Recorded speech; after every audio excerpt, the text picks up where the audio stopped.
دوسرا وہ شخص ہے جس کو کل قیامت کے دن اللہ رب العزت عرش کا سایہ نصیب فرمائے گا۔ شاب نشأ فی عبادت اللہ تعالی، وہ نوجوان جس کی جوانی اٹھان مارتی ہو، جو بالکل نوجوان ہو اور جوانی کے عالم میں ہو،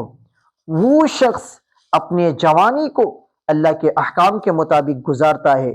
رسول کے طریقے کے مطابق گزارتا ہے، خدا کی نافرمانی نہیں کرتا، ایسے شخص کو بھی اللہ رب العزت کل قیامت کے دن عرش کا سایہ نصیب فرمائے گا۔ تو وہ انسان، وہ جوان، وہ گناہ کر سکتا ہے نا، وہ کچھ بھی کر سکتا ہے، خدا کے احکام کے مطابق بھی زندگی گزار سکتا ہے اور نافرمانی کے اندر بھی اپنی زندگی کو گزار سکتا ہے، لیکن نہیں، وہ نوجوان جو خدا کے احکام کے مطابق خدا کی عبادت میں اپنی زندگی کو گزار دے گا، اللہ اس کو کل قیامت کے دن عرش کا سایہ نصیب فرمائے گا۔ میرے بھائیوں، اگر مٹی سے بنا ہوا انسان مٹی پر فدا ہو جائے تو کچھ حاصل نہیں ہوتا۔ ہم مٹی سے بنے ہیں اور مٹی پر، کسی کے حسن پر، کسی لڑکی پر ہم فدا ہو جائے تو یہ کوئی فائدہ دینے والی چیز نہیں ہے۔ لیکن